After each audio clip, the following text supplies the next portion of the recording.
सूरज की पहली किरणें जैद के कमरे की खिड़की से छनकर आ रहीं। आज आज जैद का स्कूल का पहला दिन था। उसकी धड़कनें थोड़ी तेज थीं। नया स्कूल, नए चेहरे और अनजानी राहें। उसने अपनी नई यूनिफॉर्म पहनी और आईने में खुद को देखा। किचन से नाश्ते की खुशबू आ रही थी। जैद की मां ने उसे अपने पास बिठाया। उनके चेहरे पर एक सुकून भरी मुस्कान थी। बेटा, आज तुम्हारी जिंदगी का एक नया अध्याय शुरू हो रहा है। याद रखना, इस्लाम हमें सिखाता है कि हम जहां भी हो, हमें एक नेक इंसान बनकर रहना चाहिए।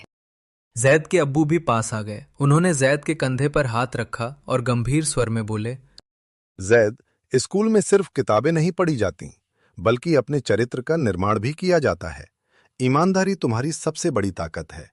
अगर कोई तुम्हें गलत काम के लिए कहे तो डरना मत।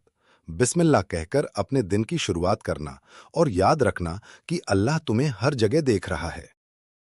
किसी का मजाक मत उड़ाना, जरूरतमंदों की मदद करना और हमेशा सच बोलना, चाहे मुश्किल ही क्यों ना हो। सच का दामन मत छोड़ना। जैद ने सिर हिलाया। उसने अपनी मां के हाथ को चूम कर घर से कदम बाहर रखा। स्कूल की इमारत विशाल थी। जैद क्लासरूम में बैठा था। चारों ओर शोर था। तभी क्लास का एक लड़का समीर, जो थोड़ा दबंग लग रहा था, जैद की मेज के पास आया। समीर ने पास बैठे एक दुबले पतले लड़के आरिफ का पेंसिल बॉक्स चुपके से उठाकर अपने बैग में डाल दिया। आरिफ परेशान होकर इधर उधर देख रहा था। समीर ने जैद की ओर देखा और आंखें तरेड़ते हुए फुसफुसाया, अगर किसी को बताया तो समझ लेना, चुप रहो। जैद के सीने में हलचल सी मची थी। एक तरफ समीर का डर था और दूसरी तरफ उसके अब्बू की दी हुई नसीहत, सच का दामन मत छोड़ना। आरिफ रोने की कगार पर था।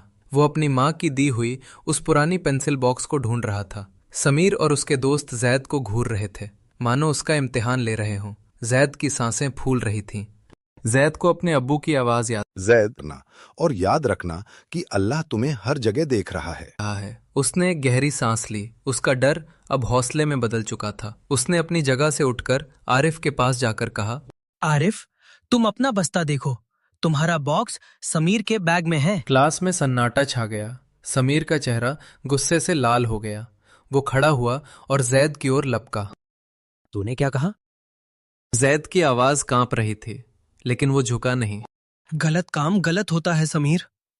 इस्लाम सिखाता है कि किसी की अमानत छीनना गुनाह है। ठीक उसी वक्त टीचर क्लास में दाखिल हुए। उन्होंने माहौल की गंभीरता को भांप लिया। पूरी सच्चाई सामने आ गई। समीर को अपनी गलती का एहसास हुआ और उसे दंड मिला। जब छुट्टी की घंटी बजी तो जैद घर की ओर चला। रास्ते में आरिफ उसके साथ था। आज तुमने मेरी बहुत मदद की, शुक्रिया। जैद के चेहरे पर एक ऐसी शांति थी जो शायद सुबह नहीं थी। उसे एहसास हुआ कि आज उसने अपने माता पिता की दी हुई शिक्षा को अपने किरदार में उतारकर एक बहुत बड़ा इम्तिहान पास कर लिया था। घर पहुंचते ही उसने सबसे पहले अपने अब्बू और मां को गले लगाया। अब्बू, आज मुझे समझ आ गया कि स्कूल का असली मजा पढ़ाई के साथ साथ नेक इंसान बनने में है। ये कहानी हमें याद दिलाती है कि हमारे संस्कार ही वो ढाल है जो हमें मुश्किल वक्त में सही रास्ता चुनने की ताकत देते हैं।